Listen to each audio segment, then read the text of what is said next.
النهاردة هنتكلم عن تعديل البوجيهات. احنا ازاي بنعدل البوجيهات وازاي بنعرف ايه البوجيه المناسب لكل عربية.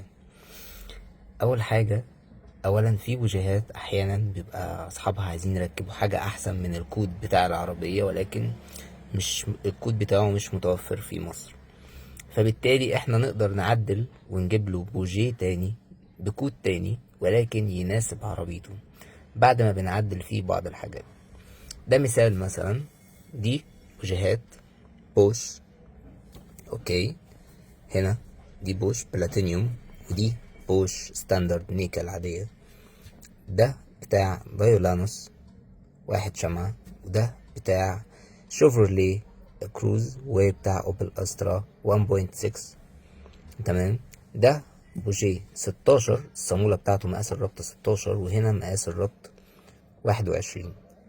هل ده يفرق معانا في حاجة؟ لا، ده مقاس الصامولة دي اللي بنربط منها البوجيه، فبالتالي مش هيفرق معايا في حاجة. فبالتالي لو انا بدلت من ده لده عادي. طب ايه اللي هيفرق معايا؟ اللي هيفرق معايا هنا مقاس الثغرة، وطبعا المقاومة، وطبعا المدى الحراري. طب نعرف منين اذا كان ده ينفع او ما ينفعش؟ نحط الاتنين جنب بعض بالطريقة دي. هنا هنلاقي الجاب او الثغرة اللي هي المسافة ما بين القطبين اللي هي دي. تمام. هنا واحد وواحد 1.1 مليمتر، هنا 0.8 مليمتر، هنا أضيق.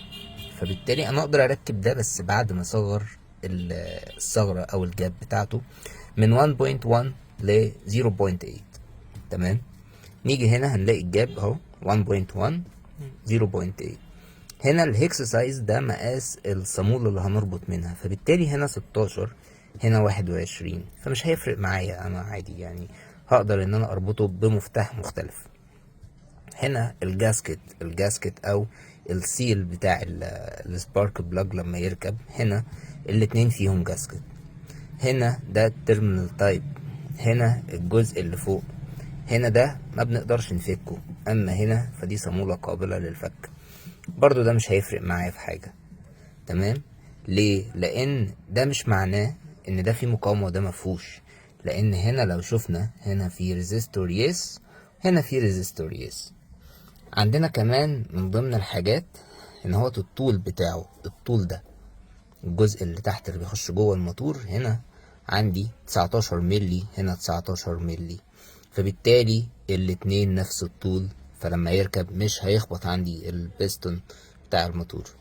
هنا البراند بوش، هنا طبعا البلاتينيوم بيقعد وقت اطول up to 50k miles، هنا 30k miles. تمام. نيجي هنا نشوف الهيت رينج، الاتنين زي بعض، فبالتالي الدنيا تمام. عندي هنا ريزيستور، الاتنين فيهم ريزيستور، الاتنين فيهم مقاومة. عندي هنا هوت المقاومة بقى قد ايه؟ هنا 6 كيلو اوم، هنا 6 كيلو اوم. ده المناسب مع مواتير داي واوبل.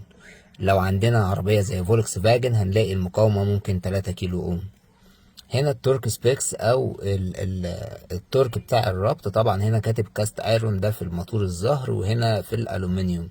طبعا احنا بنربط في الومنيوم فبنهتم جدا ان احنا نربط بالعزم دوت. العزم طبعا نلاحظ في الالومنيوم اقل من الكاست ايرون او الحديد الظهر.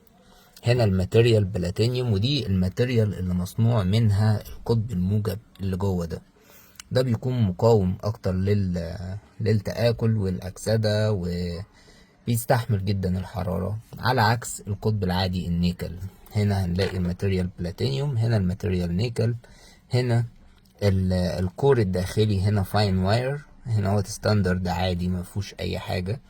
هنا القطر بتاعه شوف 2.5 مليمتر، هنا ده تخين. اما هنا تلاقي هنا تلاحظ ان السن عامل زي الابرة رفيع. ده قد ايه؟ ده 0.6 مليمتر، اقل من يعني تقريبا نص ملي تقريبا. اوكي. هنا بقى الجراوند الكترود او القطب السالب اللي هو ده او ده. اوكي. القطب السالب هنا هو نيكل، فالاتنين واحد في القطب السالب، ولكن القطب الموجب هو المختلف عندي. تمام. هنا الشيب بتاعه، الشكل بتاع القطب من جوه، هنا اسمه تابر كت. اوكي. هنا برضو تابركت، تلاقيه في جروف صغير هنا اهوت كده، ده معناه ان ده تابركت. تلاقي هنا برضو موجود. اوكي، لكن تعالوا بقى نلاحظ هنا الفرق. ده ميد ان انديا، ده بوش هندي. لاحظ كده الفرق في الكواليتي ما بين ده وده. ده ميد ان جيرماني اهو، جيرماني. اوكي، في فرق في الكواليتي. بص هنا ده بيلمع ازاي وده مطفي ازاي. هنا بقى احنا دايما بنرشح الميد ان جيرماني للعملاء بتوعنا. ده بالكود بتاعك وهيركب على طول وهيعيش معاك السنة، اما ده هيقعد معاك اكتر، الكواليتي بتاعته اعلى، هيديك اداء احسن، استهلاك بنزين احسن، بالتالي الميد ان جيرماني هيكون افضل. اوكي، لاحظ الفرق، شايف اللمعة؟ شايف هنا ده اللي احنا بنتكلم فيه، ده فرق الكواليتي ما بين الميد ان جيرماني وده ميد ان انديا. ولكن ده هيركب وده هيركب بدون اي مشاكل، ده هيشتغل وده هيشتغل.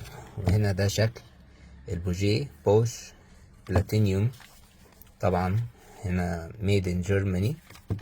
اما هنا ده الستاندرد، وهنا الثغرة بتاعته، وهنا هنلاقيه ميد ان انديا.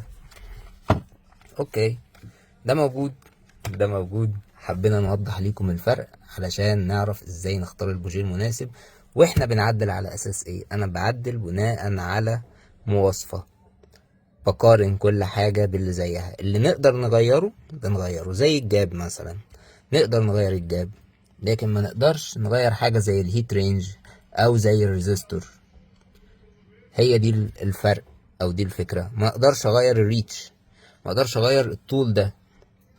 طالما البوجيه نفس الطول فهو يركب نفس التريد او نفس الرسمة بتاعة التريد ديت، يركب، مفيش عندي مشكلة فيها. اوكي، لكن دي حاجات ما نقدرش نغيرها. اللي بنقدر نغيره الثغرة او مقاس المفتاح فقط، وده بيتحدد بناء على العربية او نوع الموتور اللي هيركب فيه العربية. اتمنى يكون الفيديو عجبكم، واتمنى تكونوا فهمتوا ازاي بنختار البوجيه المناسب.